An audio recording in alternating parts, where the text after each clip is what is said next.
Este episodio llega a ustedes gracias al Banco Popular Dominicano y a su academia Finanzas con Propósito. Accede a cursos gratuitos, artículos, podcast y mucho más en finanzasconpropósito.edu.do. Tú tienes que saber que tú, en ese momento, eres el dueño de la atención y entender la responsabilidad que es eso.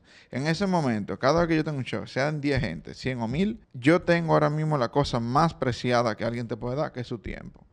Y en ese momento yo tengo que ser responsable con el tiempo del otro. Y como que ellos vinieron a ver, y yo tengo que, cumpliendo con mis ideales de lo que es un buen show, entregarle a ellos lo que ellos vinieron a buscar. Correcto.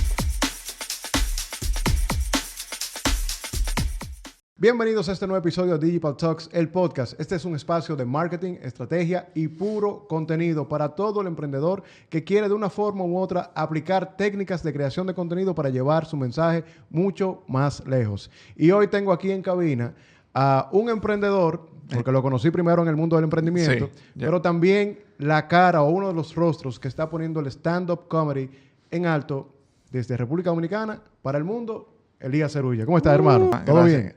Gracias por tenerme aquí. Este es el segundo saludo frente a cámara. Que siempre se Sí, hace. pero eso siempre que claro, la gente tiene que ver como que nos estamos saludando ahora y no tenemos 20 minutos hablando disparate. Un placer, mi hermano. De verdad que un honor. Gracias por tenerme aquí, loco. Gracias. Y disculpa que llegue tarde, que estaba comiendo. No, tranquilo. Sí. Parece que los comediantes tienen eso en común. El que llega tarde.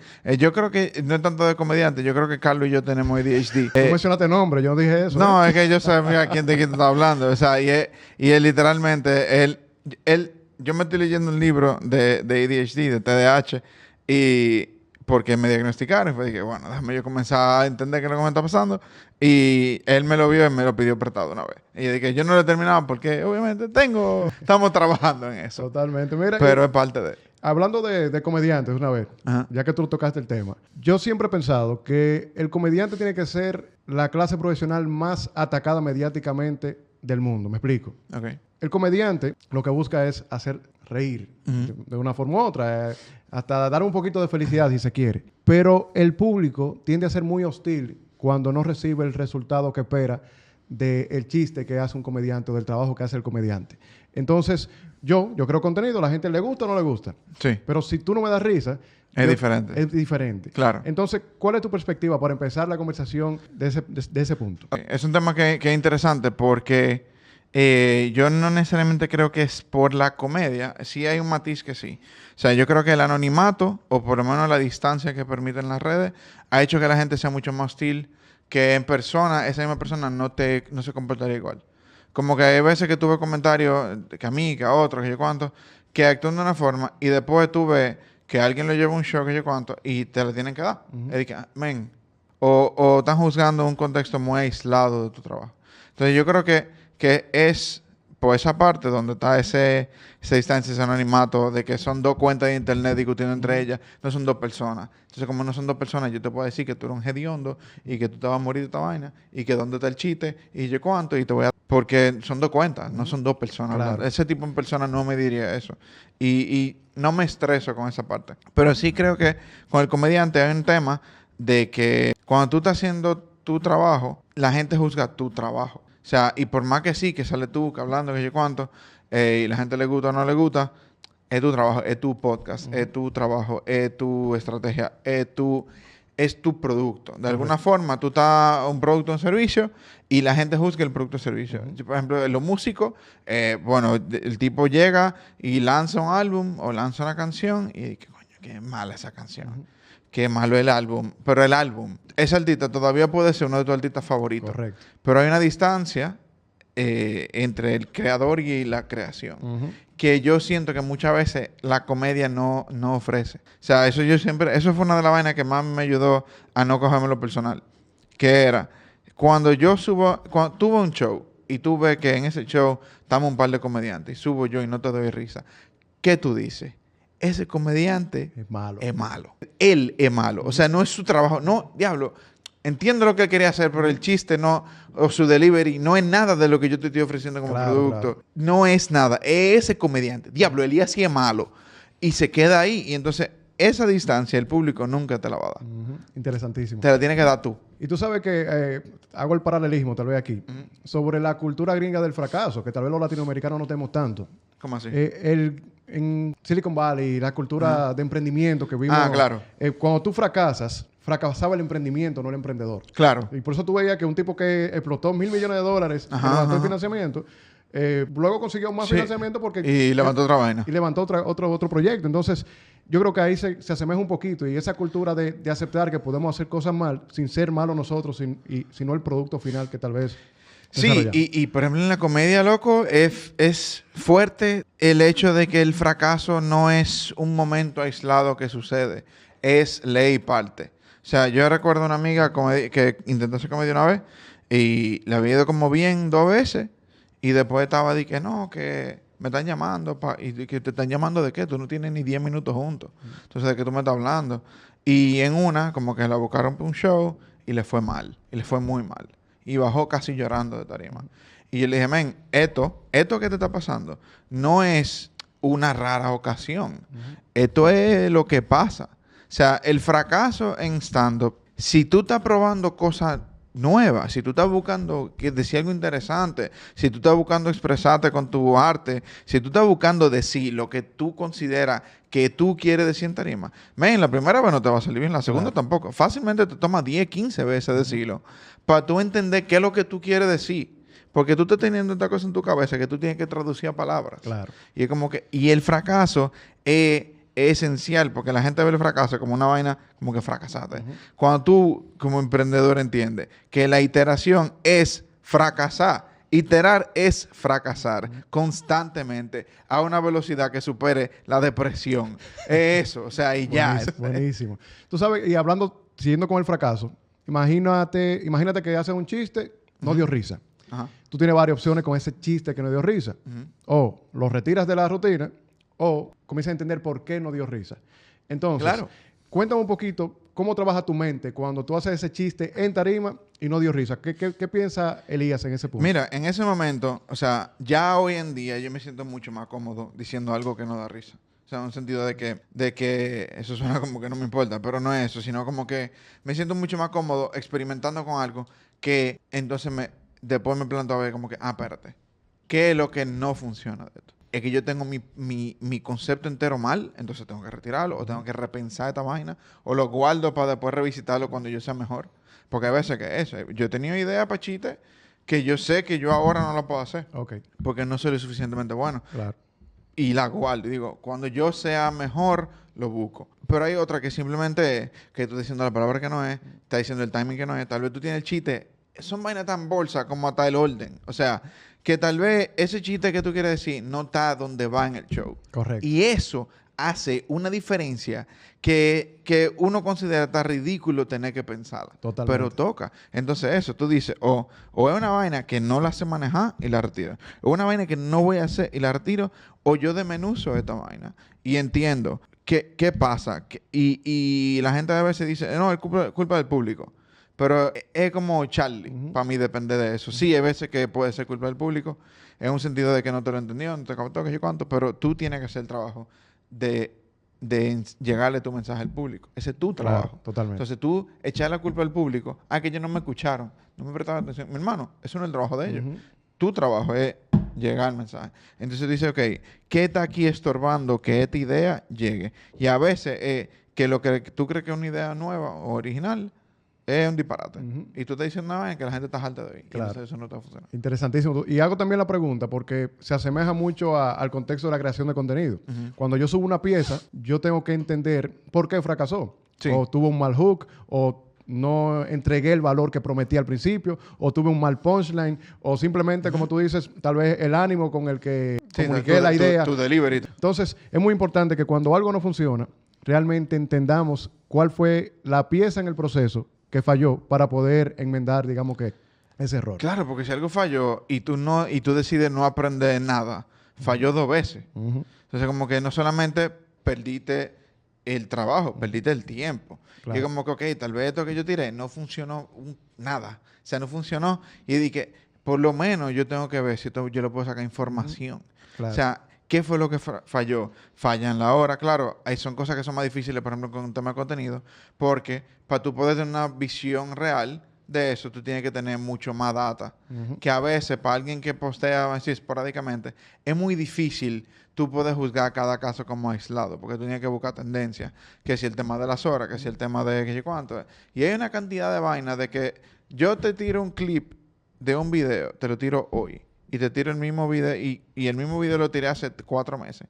Y hace 4 meses tiene 6,000 likes, 150 comentarios, y hoy tiene 200. Correcto. El mismo video. Claro. O sea, el mismo video, en este caso, no le llegó al público. Totalmente. Y entonces también entiendan que hay cosas que están en tu control, y después que tú pones la vaina, tienes que entregársela al mundo. El dios del algoritmo es uno mañoso. Claro. Entonces, si te vuelve loco con esa vaina. Totalmente. Mira, y tomando tu comentario, también hay que entender que tanto en el mundo del contenido como en el mundo de la comedia, que vamos luego a estudiar cuáles son las semejanzas que hay, pero siempre hay que tener o dominar la variable que está en nuestro control.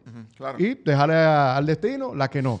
Porque muchas personas también se quejan de que la cosa no está resultando, pero las que sí están en tu control, tú la estás descuidando. Por ejemplo, en un show en vivo, para ti. Por ejemplo, ¿cuáles son las variables que tú 100% tienes que controlar porque tú puedes controlar? Mira, yo controlo mi material. Yo puedo controlar, por ejemplo, hasta cierto grado temas del escenario, ya sea luz. Son cosas que obviamente tú puedes decirle en el medio del show, pero está más Charlie eso que decirlo antes. De que, por ejemplo, que vamos a bajar las luces, vamos a poner esta música de entrada. Yo tengo que saberme mi guión, o qué yo voy a decir, o saber que en el momento que yo estoy en tarima, yo tengo el control.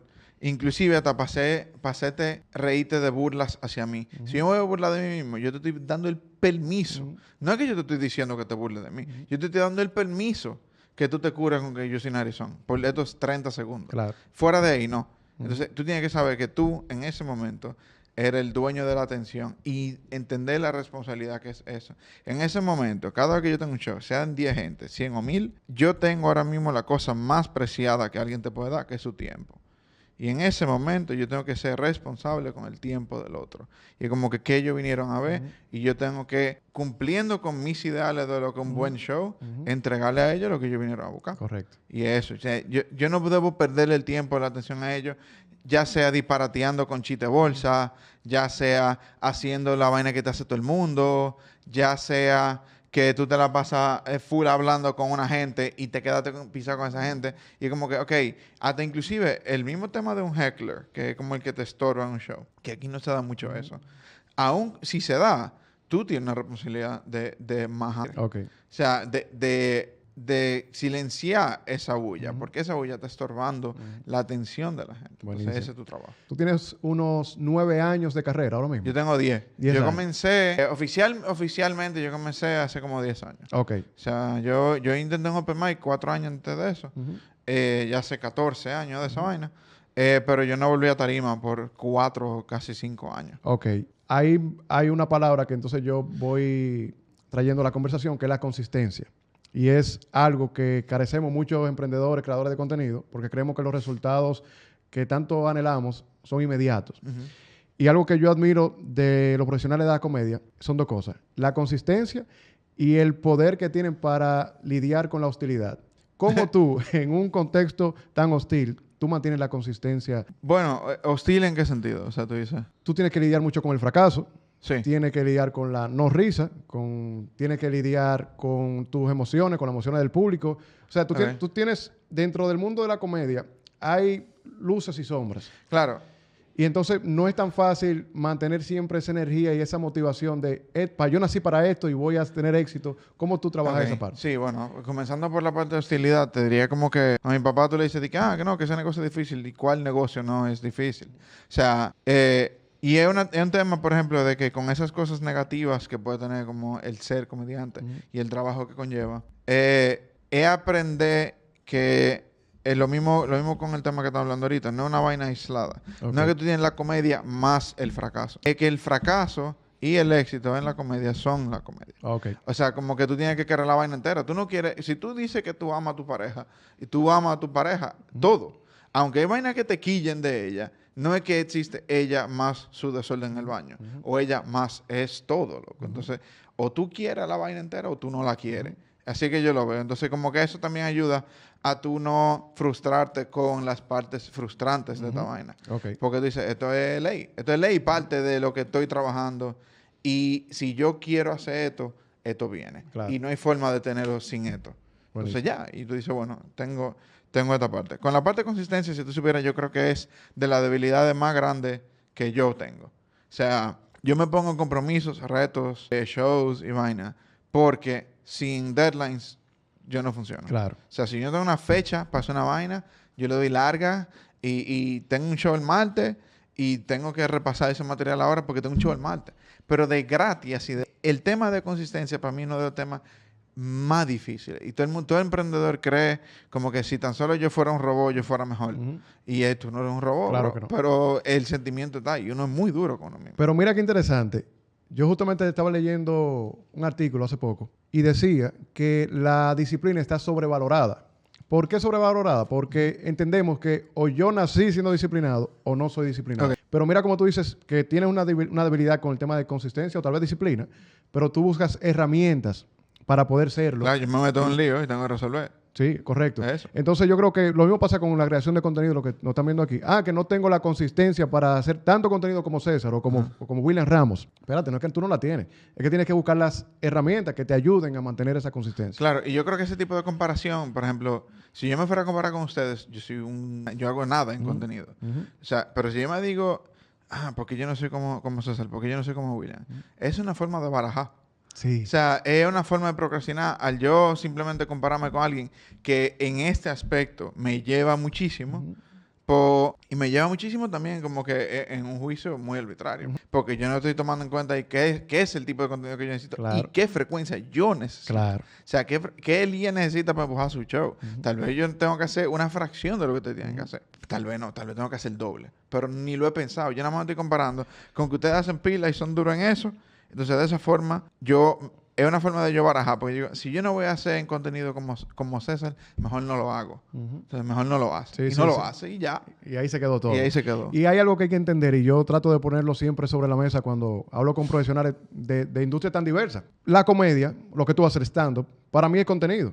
Lo único que cambia es el formato. Por ejemplo, nosotros creamos contenido digital, redes sociales, YouTube y demás, pero tú creas tu contenido, pero la forma de distribuirlo, entregarlo al público, es un formato en vivo, en un salón, por ejemplo. Sí. Entonces, yo siempre hablo de que hay una mala concepción del tema de contenido, del concepto. Porque un artículo es contenido. Ir a lo que tú brindas en una entrevista en radio de forma muy tradicional, en cualquier emisora de estas tradicionales, también se convierte en contenido. Entonces, aquí lo que hay que encontrar, ¿para qué tú creas contenido? ¿Cuál es el propósito? ¿Y cuál es la experiencia que tú quieres que tu audiencia viva? Sí, yo también creo que tú como mercadólogo, tú manejas un lenguaje diferente sobre lo que es contenido. Porque tú le tienes más respeto a la palabra contenido. Que lo que, por ejemplo, cualquier persona que hace un trabajo artístico, yo porque te conozco, te entiendo, soy mercadólogo también. Si tú agarras a alguien que se considera artista y tú le dices que su trabajo, su arte es contenido, lo toma como detrimental. O sea, es como un ataque. Okay. ¿Entiendes? Entonces, como que, inclusive hay un podcast muy famoso que se llama Make Art Not Content. Okay. Pero que ahí, por ejemplo, en ese aspecto, ese pana está tocando un tema filosófico de tu approach hacia la creación. No necesariamente, porque lo que dice es, con contenido, que como esa palabra se ha prostituido hoy en día y todo eso, para ti contenido de cualquier pieza de creación, Claro, de cualquier sí. ejercicio creativo, Claro. tú le tienes mucho más respeto y una definición mucho más amplia. Mientras que contenido, a nivel, vamos a llamarle de calle, se ha convertido en ese trabajo audiovisual que existe para llenar los medios. Correcto. Entonces yo creo que el approach que tú le llevas mucho más respeto y mucho más intención. Claro. Mientras que hay gente que lo que anda llenando. Totalmente. Entonces esa parte, el contenido que se hace para llenar, para mí es inservible y Dios me libre de tener que hacer eso por el resto de mi vida. Pero el contenido que es arte, por ejemplo, en el caso mío, tú tienes que mantener ese respeto. Claro. Tú tienes que saber de que, volviendo a lo mismo, si tú le vas a tomar la atención a la gente, haz un esfuerzo. Esfuérzate en que, aún tú estés trabajando una vaina que es con una marca, intenta de que si tú no vas a ser gracioso, intenta por lo menos ser vulnerable, honesto, interesante. Hay una cantidad de cosas que tú puedes comunicar sobre este vehículo que no es nada más contenido, que no es nada más estoy llenando esto, es para que la gente me vea, para hacer ruido, No, porque hay que publicar. No hay que publicar, mi hermano. Si usted no tiene nada que decir, calle esa boca. Pero si usted quiere decir una vaina, entienda que en tus manos tú tienes la posibilidad de crear esto lo más cerca como está concebido en tu mente. Entonces, yo creo que ahí que está como... Y me encanta que tú agregas la palabra intención. Claro. Y eso es lo que nos falta a muchos profesionales cuando estamos en este mundo del contenido sobre todo. Sí, porque uno tiene miedo de que se van a olvidar de ti. Sí. Entonces, yo sí creo mucho en eso y sobre todo por el respeto que conlleva, como tú dices, la palabra contenido. Yo hablaba con Hamid Yarjur en una de las conversaciones de aquí del podcast y él expresaba con el respeto que él tiene que tratar al invitado. O sea, yo tenerte aquí, yo tengo que mínimamente prepararme para poder tener una conversación interesante contigo. Claro. Porque tú me estás regalando tu tiempo, me estás regalando tu experiencia y también el público se merece que si yo me siento contigo aquí a conversar un poquito, de una forma u otra yo invierta los recursos intangibles necesarios para que el producto final sea decente. Para que valga la pena. Claro. El internet ahora mismo está lo más lleno que ha estado en la historia de disparate. O sea, y ahora mismo yo creo que tú puedes encontrar el mejor contenido de muchísima vaina. Loco, en Twitter, uno de mis tigres favoritos que yo sigo es de ropa de hombre. O sea, esto no tiene nada que ver con la cosa que yo sigo, pero uno tipo más interesante que yo me informo, me educo, vaina. Pero tú tienes que ahora mismo ser como público mucho más miope casi. O sea, es como que tú tienes que ser mucho más cerrado en cuáles son tus preferencias, qué tú andas buscando. Porque si tú te dejas llevar de lo que te da el internet, tú vas a tener, o sea, primero no vas a poder abrir tu Instagram en público si tú eres un tigre. O sea, como que es una cantidad de cosas que el internet te está tirando porque quiere...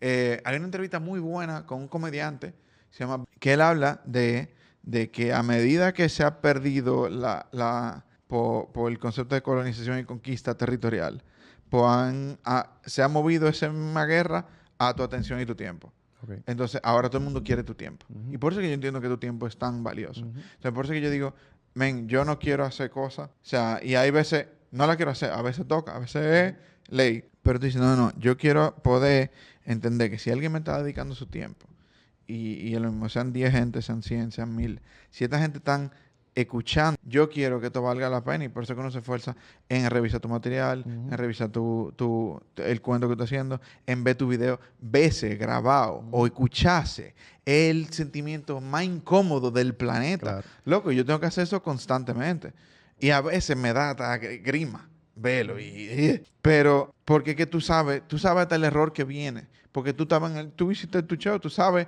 que en ese momento viene donde a ti se te olvidó decir la vaina que iba a plantar el chiste más y tú sabes que eso viene y tú lo tienes que escuchar, lo tienes que ver y tienes que tomar nota. ¿Por qué? Porque yo entiendo que cuando la gente vaya a mi show, yo entiendo que esa gente se merece lo mejor que yo le puedo dar. Totalmente. Mira, tú sabes que ahora que tú mencionas esta parte de verte y escucharte grabado, me acabas de refrescar la experiencia en Founders Night. Sí.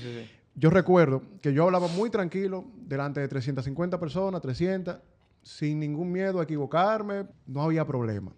Tú me ponías una cámara de frente. Yo chipeo. Y enormemente. Me frenaba. Ahora, después de madurar un poquito y entenderme y buscar hacia adentro, yo me di cuenta que lo que me daba miedo no era el error, era la evidencia. Se quedaba en la cámara. Claro. Oye, tú cometiste un error, pero sí en cámara. Claro, y por ejemplo, grabarle a la cámara, porque si tú pones la cámara y tú y yo estamos hablando, yo le doy para allá, a mí no me importa. Claro. Pero yo hablar a la cámara, yo para que otra gente, yo me pongo serio, muy monótono, me cuesta mucho más solo el poder interactuar de alguna forma. Me sale mucho más fácil, por ejemplo, un live, porque yo sé que esta vaina en cualquier momento se fue. Y por ejemplo, con los shows, o sea, si yo me grabo un clip para subirlo, yo ni estoy viendo la cámara. Yo puse el celular ahí en un trípode en casa del diablo y me grabé y ya. Claro. Y después lo veo, pero no es que yo estoy no es que me estoy viendo como me veo aquí. Eso es mucho más, loco. Mira, y ahí entonces también invito a la audiencia y me invito a mí también a entender cuáles son mis fortalezas como comunicador. Porque, por ejemplo, yo entiendo que tú eres buen comunicador. Tus ideas son muy claras y las ilustras muy bien. Pero mira como tú dices que tienes freno cuando te pones a mirar frente a la cámara. Sí, pero entonces hay muchas personas que dicen, como yo no puedo hablar frente a la cámara, entonces yo no voy a crear contenido. Pero no, mira, hay formas de hacerlo que tú te puedes sentir cómodo y puedes ir creciendo en el proceso. Sí, hay veces que es algo tan pendejo como aprender a grabarse frente a una cámara. Por ejemplo, cosas que a mí me ayudaban era que yo inclusive si me estaba grabando con el celular, ponía la computadora atrás y llamaba a alguien y le hablaba. Ok. Y eso me ayudaba, por ejemplo, mucho al principio cuando yo estaba comenzando ese stand-up. Que una de las primeras veces que yo hice mi show, primera vez que me presenté, que todavía el sol de hoy, yo agradezco mucho a Vasco, que fue a un show. Él no sabía que yo iba. Él fue, ¡ey, qué bárbaro! Están haciendo stand-up. Esto fue hace 14 años. Muy bien. Mis amigos estaban sentados atrás y yo vi a Vasco y yo hice el show a Vasco. A él. O sea, yo no vi a más nadie, porque era la primera vez que yo estaba haciendo vaina. Ya después tú lo vas cogiendo el piso. Y hay mil formas de tú, si tú quieres proponer ideas, si tú quieres trabajar contenido full, si tú quieres crear de sketches, tú puedes decir, men, ¿sabes qué? Yo no voy a trabajar todavía la parte de grabar, me voy a grabar con otra gente. Tú soportas hacer una vaina como que yo cuánto. O mira, loco, busquen, si tú quieres crear cosas, denle. O sea, aquí tiene una entrevista que le hicieron también, él decía, como que, men, ¿cuándo se volvió Charlie intentar? O sea, inténtalo, loco. Y si salió mal, ¿sabes qué? No lo publique y ya. Buenísimo, buenísimo. Pasando un poquito a la parte de identidad Sí. y de encontrar tu identidad. Hay una frase de Dave Chappelle que dice que no hay nada más difícil que mantenerte fiel a ti mismo, sobre todo cuando todos están mirando. Ok. Y como yo lo interpreto, es verdad, vamos a discutirlo un poquito aquí. Como yo lo interpreto, es que muchas veces, como sabemos que estamos en público y que tenemos tantos ojos encima, de una forma u otra yo transformo mi personalidad, mi identidad para gustar y para mantener una pose. Entonces, ¿cómo tú, como comediante y como creador de contenido también y artista, vamos a poner la otra palabra también, cómo tú lidias con esa mirada constante y cómo tú te mantienes fiel a tu identidad? Bueno, también hay que entender que tu identidad no es una cosa cuadrada, fija y estática, Bien. sino que tú tienes diferentes facetas tuyas. O sea, como que dentro de un coro random, mi faceta de emprendedor, como yo puedo hablar contigo, no va a salir porque no tiene necesidad de salir. Entonces tú reconoces cuáles son los tus que existen, ¿verdad? Y dices que qué es más apto para este ambiente, sin dejar sin pretenderse otra cosa. Porque es diferente ponerse una careta, es otra vaina. Ok. Entonces, es como que, por ejemplo, si es un público que le gusta más una vaina que otra, de que, ok, ¿cómo yo puedo complacer esto? O tal vez confía más en que una parte de ti, por ejemplo, me tocó en un show, yo estaba en Miguel y Raymond, y yo tenía unas rutinas ahí que yo podía hacer, y eran dos facetas muy distintas del tipo de material que yo hago. Las dos eran yo. Y yo sabía que había una que era, decir, por decirse, lo más sencilla, más popular y más apta para televisión. Pero yo no la quería hacer. Okay. Porque yo no... Entonces, es como que, ok, ¿cuáles facetas tú tienes que son más aptas y qué tú quieres enseñar? Y yo siento que lo que tú quieres enseñar es mucho más importante. ¿Por qué? Porque se siente cuando lo que tú estás haciendo, tú no lo quieres hacer. Si yo hubiera hecho esa otra rutina que es mucho más apta, tal vez la energía que le voy a meter subconscientemente iba a ser menos. Y no iba a funcionar. Y la otra, que era tal vez la menos apta para el momento, porque hablaba de muerto, hablaba de que yo cuánto, hablaba de vaina, tal vez esa tenía probabilidad de no funcionar. Y yo maté. Me fue excelente. Muy bien. Pero eso, como que, ok, tú tienes que combinar dónde tú estás, cuáles son las facetas tuyas que tú puedes enseñar a este público, porque también cuando tú te en tarima, como orador, como yo cuánto, tú no eres una persona, tú no eres un ser humano en ese momento. Tú eres una versión muy concentrada de ti.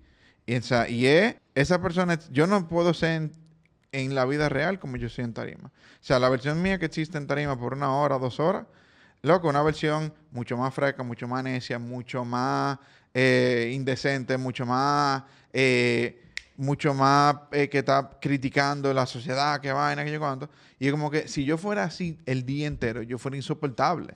Entonces, esto existe para la tarima. Y es como que también entiende que por más tú que seas tú en tarima, sigue siendo una faceta, ¿no? Correcto. Es un personaje. Entonces, Totalmente. es como que entender esa adaptabilidad con lo que tú genuinamente quieres enseñar. Buenísimo. Y, por ejemplo, yo cuando hablo con mis clientes sobre el tema de construir una marca personal en medios digitales, yo hablo mucho de la construcción de ese avatar que representa quién yo soy, pero siempre digo que aunque sea un personaje o un avatar, tiene que ser fiel a la realidad. Sí, es un juego concentrado. Claro, exacto, pero tiene que ser fiel y eso es muy importante. Hablando ya de tu participación en vivo y mencionaste ya un orador, un artista, un comediante, entra la parte de guionización. Y para los comediantes, el guión es muy importante. Es el trabajo. Es el trabajo serio. Y luego está el delivery, que también es importante. Sí, claro. Pero empezando por el guión, ¿cuáles son los elementos más importantes que debe tener un buen guión para que tenga éxito? Coño, ahí no estoy. Son muchas cosas, porque yo creo que lo más importante de cualquier rutina para que funcione en el tiempo es que cada vez que tú la presentas, tú la iteras. O sea, si tú haces una rutina, o sea, una rutina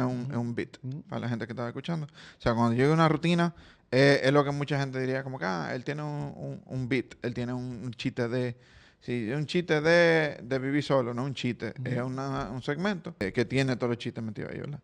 Entonces, para que ese segmento funcione bien, es probarlo muchas veces en escenarios diferentes, con público distinto, y que cada vez tú subas, de nuevo, con una intención de algo. O sea, de que yo voy a hacer este material y algo yo estoy evaluando. Y no es que tú lo modifiques entero, pero cada vez que tú pones a prueba algo, ¿qué? Tú cambias una variable, tú cambias una palabra, cambias un orden, cambia tu tono. Hay veces que yo antes de hacer un show digo, ¿sabes qué? Este show lo voy a hacer con un tono alto, un tono bajo, un tono más que yo cuánto, una energía más pila o más chilling, porque estoy probando todo eso, que todo eso son cosas que yo puedo hacer. Entonces, como que, ok, para que un guión funcione, para que un segmento así funcione, pulir, eliminar las cosas que no sirven, quitar las cosas que son evidentes. Tú no quieres que tu público adivine tu chiste primero que tú. Okay. A menos que sea una cosa muy, muy intencionada, donde tú estás esperando que el público diga el chiste por ti, es distinto. O sea, si tú estás poniendo premisa para que el público te la tire, Claro. es diferente a que la gente se te adelante. Si se te adelanta el chiste, bótalo. Okay. Porque el público no puede ser más ágil que tú. Claro. Entonces, o sea, eso o dilo lo más rápido posible. Mientras el chiste más bruto sea, más rápido hay que hacerlo.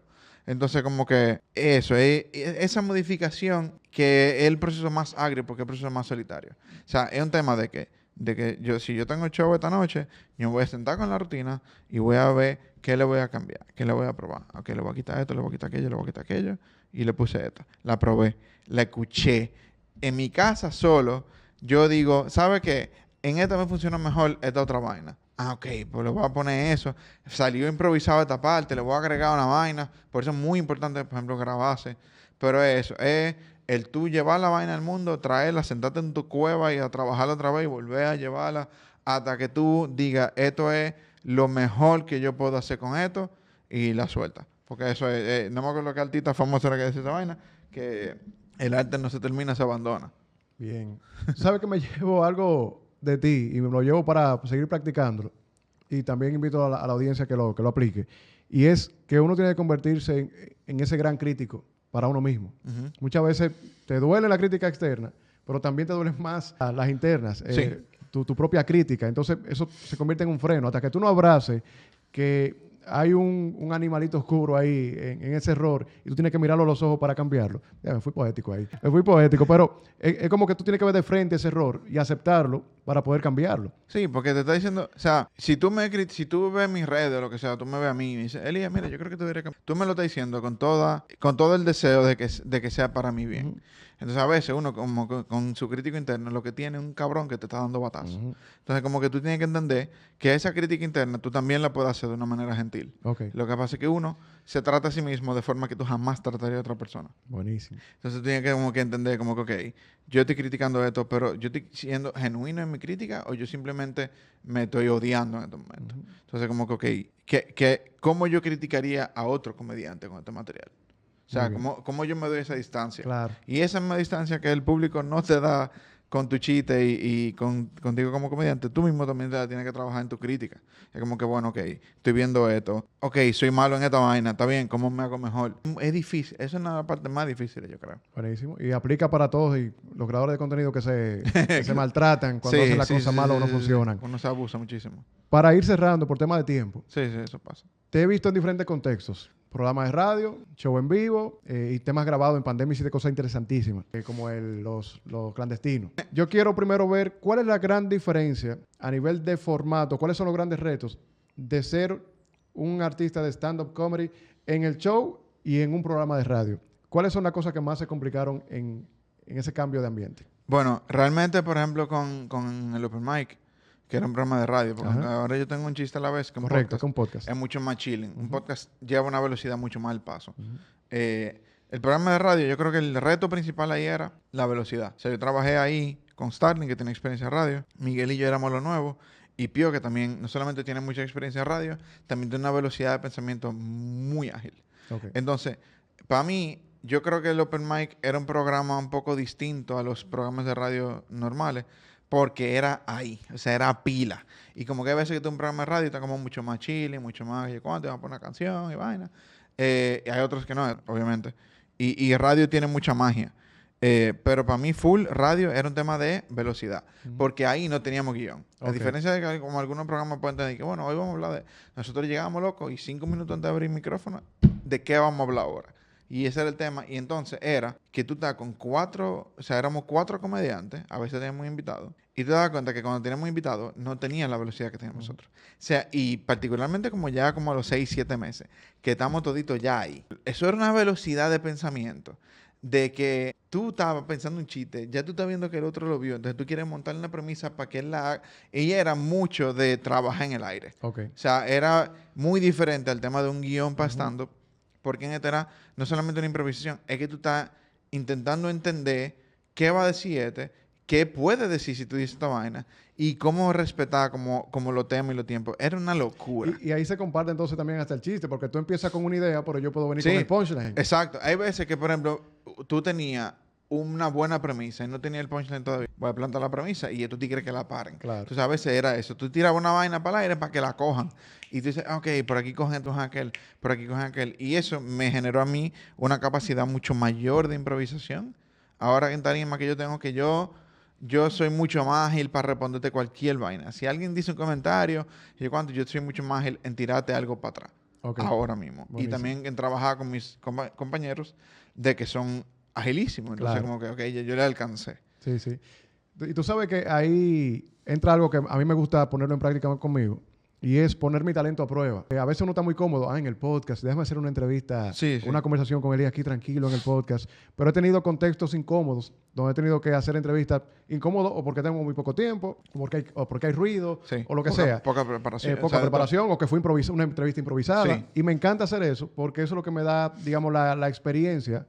Aún sea un gran error lo que esté haciendo, la experiencia para poder mejorar mi trabajo. Claro, porque te pule. Claro. Te pule y ahora te sueltan donde sea y tú sabes resolver. Claro. Y es eso. Yo siento que siempre que tú trabajes desde la comodidad, porque la gente dice, no, que la zona de confort, la zona de confort, por eso es la zona de confort. Claro. ¿Verdad? Pero el tú no afilar tus talentos con contexto distinto, con público distinto, con vaina, eso hace que tú entres como en un loop. Si tú no eres el tipo que hace eso, pues reafirma la idea de que tú no lo eres y simplemente te queda haciendo tu entrevista como tú la puedas hacer y mañana se te da una oportunidad y fácilmente tú respondes con miedo. Claro. Porque te dicen, loco, aquí está fulano, que tiene 2 horas en el país y soporta que tú le hagas una entrevista. Y tú digas, es que en verdad yo no estoy preparado. Mi hermano, avívese, pavílese, vaya. Claro, tú no vas ahí en la ignorancia y en el tiempo que tú puedas, tú te preparas lo más que tú puedas. Pero tú tienes que aventurarte, darle vaina, así. Totalmente. Por ejemplo, cuando yo empecé el podcast, yo primero empecé el podcast de Founders Night, que grabé máximo 4 capítulos, pero en ese momento era porque ahí me encantaba las entrevistas, pero con un público enfrente. La magia del evento, yo había hecho ya 70 eventos en vivo en diferentes ciudades, y a mí me encantaba cuando yo decía algo y mirar al público y decir, un aplauso, Elías. Sí. Esa magia de en vivo me encantaba. Entonces yo no me encontraba en la cabina del podcast. Esta tranquilidad que hay aquí, yo no la concebía. Claro, como es que es diferente. Un show en vivo es un show en vivo. Claro. Y eso, la gente que no ha estado en tarima nunca, no sabe decírtelo. O sea, no sabe qué es entretener un público. Eso no es fácil. Claro. Y el nivel de emoción que eso genera se siente muy poca cosa. Totalmente, totalmente. Bueno, Elías, la verdad que una conversación que me llevo mucho aprendizaje. Para mí un honor, la admiración siempre.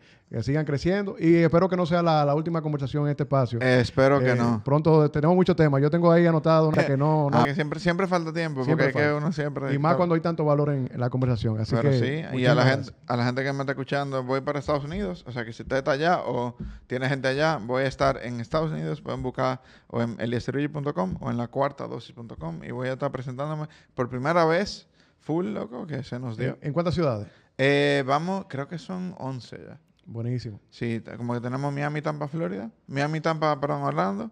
Y tenemos Nueva York, Jersey, tenemos Connecticut, O sea, tenemos Hartford, Connecticut, tenemos Philly, tenemos unas cuantas cosas. Cuando tú regreses, vamos a hacer un episodio hablando de la experiencia en la gira. Nítido. Creo que se puede ser muy buen Dale episodio. para agosto, entonces. Vamos arriba, hermano. Un placer. Gracias. Señores, esto fue otro Digital Talks, el podcast. Dale like, comenta, prende la campanita, envíale a tus amigos, a tus colegas para seguir aprendiendo de este fascinante mundo de la creación de contenido, estrategia y marketing. Vamos arriba.